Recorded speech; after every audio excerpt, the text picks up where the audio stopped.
Hello everybody and welcome back to another What If video. My video about what I think would have happened had the first 15 seasons of RuPaul's Drag Race had a lip sync Lollapalooza did a lot better than I was expecting.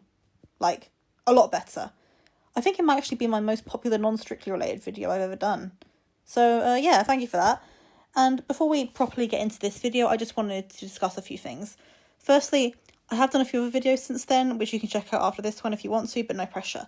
Secondly, as expected, there was a lot of decisions I made in the Lollapalooza video that people did not agree with, which is totally fine. But I forgot to mention in that video that the decisions I made were based off of both my own opinions and what I think production would want. For example, in season 3, I know that Delta wouldn't beat Shangela in a lip sync, but I didn't want to deal with Shangela too much, and I feel like there is at least some possibility in some alternate universe, mine, that Delta beats Shangela, so she does, because I said so. On the other hand, in the case of season 9, I know that Valentina would most probably never fairly beat Nina Brown in a lip sync, but considering how much production loved her, I can see them pulling out all the stops to justify Valentina advancing instead because production cared more about her.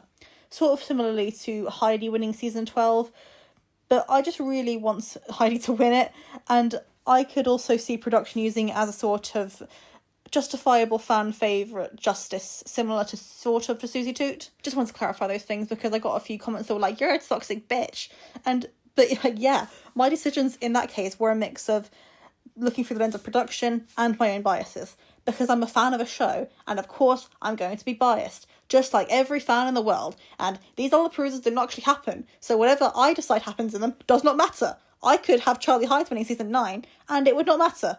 Okay? With that out of the way, let's actually get into the video. I just finished properly watching season 17, and oh my god, Lydia and Corey are everything. I love them both so much, they are so cute. I hope you guys do a show in the UK at some point. I wish you both the best in everything. I also love Susie, Anya, Lexi, Sam, Lana, Jules. I just love this cast. The big twist of the season was the Badonka dunk tank, which resulted in both Hormona Lisa and Arietti being saved from elimination early on.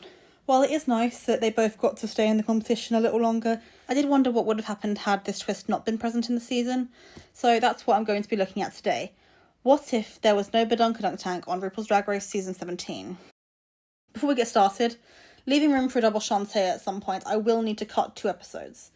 I'm obviously getting rid of that cringy acting challenge at top 7, and I think that out of all the challenges this season, we could do without the interpretive dance. I did like the challenge, but I just don't think that the judges were clear with what they wanted the queens to do, so I think it can go. It is unfortunate that these are both challenges that Anya wins, but don't worry, she'll still have the best track record this season. We start episode 2. Lexi Love wins the lip sync to Alter Ego, and Acacia Forgot wins to Yes and this time there is no dunk tank to save Hormona Lisa, so she's the first queen to sashay away. Hormona's participation does not affect the next 2 episodes in any way, judgment-wise, so Lucky Stars and Joella go home just like originally. Her absence does slightly impact RDR Live, however, so I need to find a new queen to be high. Because I didn't want to sit through RDR Live again, I did the very sensible thing and went to the most trustworthy source to get an opinion on who it should be, the YouTube comment section. And actually, one name that came up quite a lot in people's positive opinions on RDR Live was that Acacia Forgot deserved a top spot. And I guess that makes sense because then they could really emphasise to Lydia how not good she was in the challenge. Also, this would be a nice moment for Acacia because production's certainly not going to give her any more in this season. Lydia obliterates Arietti in the lip sync to Boogie Wonderland, but it's not going to be meaningless this time because Arietti is going home, which on one hand would suck because we would miss out on the incredible ball looks and the juicy drama of her stealing Jules' jokes during the roast, but on the other, it would save us from her god-awful Baby Cupid Snatch Game performance. Also, this isn't really relevant to the point of this video, but the other girls acting shocked when Lydia was called as the lip sync winner was so dumb. Like, I get that they were more likely shocked about the fact that Arietti was supposedly going home here instead of them being shocked because they thought Lydia lost the lip sync. But come on! The C-sickening ball is going to be very different because we do not have the winner nor the eliminated queen. This is not my rejudging, so we're just going to bump up one of the high queens for the win, and the low queen, Acacia, down to the bottom 2 with Lana. Between Crystal and Sam, I think the win in this case would go to Crystal, just looking at the smaller details. To go into the low placements, I'm going to put Lydia B. Collins, because although I do like her last look, sort of, it's far from perfect, and the first 2 looks were confusing. The open high placement would probably be between Anya and Susie, and again, looking at smaller details, I think it would have to go to Anya. Lana and Acacia lip sync to get him back, and Acacia goes home right before Snatch Game. Anya wins, and Jules and Sam are high. Lana and Crystal are the bottom two, while Lexi is actually going to be low this time. Because my theory is that because Lexi had been safe for the last 4 episodes, they needed to critique her for Snatch Game regardless of how she did. However, they couldn't justify placing her lower than Arietti, even though she totally still could have been low. And so they then came up with that BS reasoning for her being at the top by claiming that she was so bad that it ended up being good again. Justice for Cuckoo. Here, none of the safe queens were worse than Lexi. That's just a fact, so she's low. As she should have been.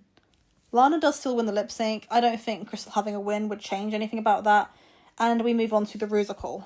I need to bump one of the safe queens down to be in the bottom 2 with Corey. My first pick would have been Arietti, but since she's not here, I just have to think about who production would want to edit in a shady way to justify them lip syncing. And out of these 3, the one I would say they probably would be most willing to sacrifice would be Lana, who does unfortunately go home here in the lip sync against Corey. Now we have the Betsy Johnson design challenge, and nothing really changes.